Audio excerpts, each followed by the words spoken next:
Mukhang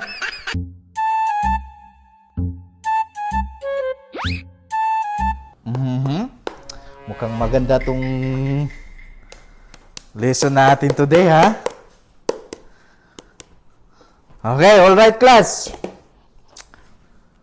Ang lesson natin today is about history. What? Alam ko, magagaling kayo sa history. Ah? Magagaling kayo sa history, alam ko. Ngayon, tatanungin ko kayo.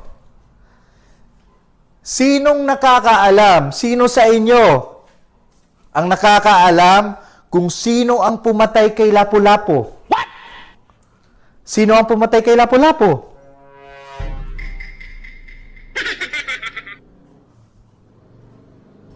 Oh! Ba't nakatingin lang sa akin sagot? Sino pumatay kay Lapu-Lapu? No.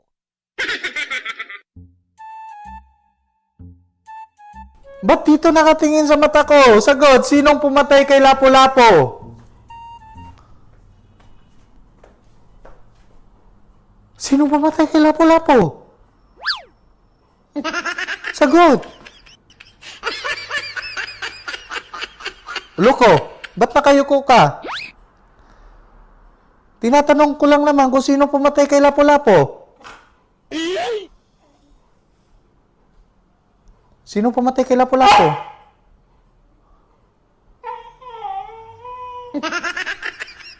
Anong pinagbibintangan?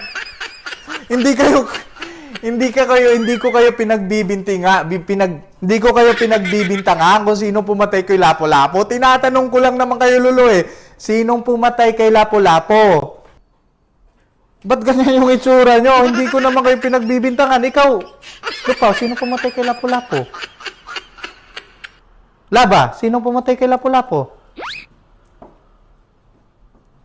Sino pumatay kay Lapu-Lapu?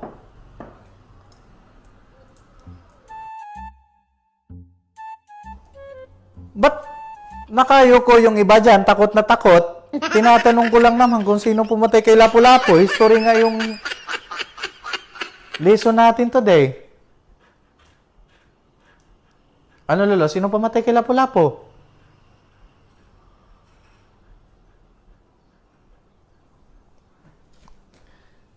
Hindi ko kayo pinagbibintangan, ha? Tinatanong ko kayo. Sige, kung sino nakakasagot dyan, kung sino pumatay kay Lapu-Lapu, bibigyan ko ng treat. Sino sa inyo nakakaalam kung sino pumatay kay Lapu-Lapu, di lapit lang dito.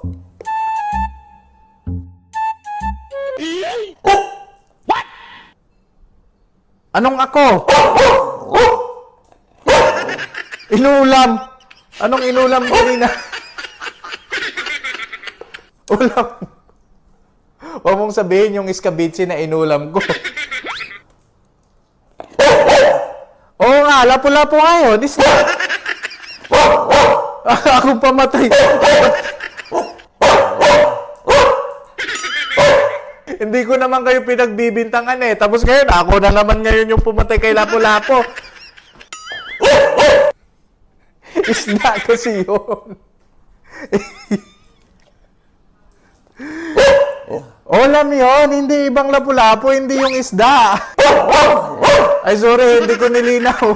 Sorry naman. Dapat nga pala, nilinaw ko pula kung sino Lapu-Lapu, bayani ba o yung isda. Ano ba naman to? Sino ang pumatay kay Lapu-Lapu?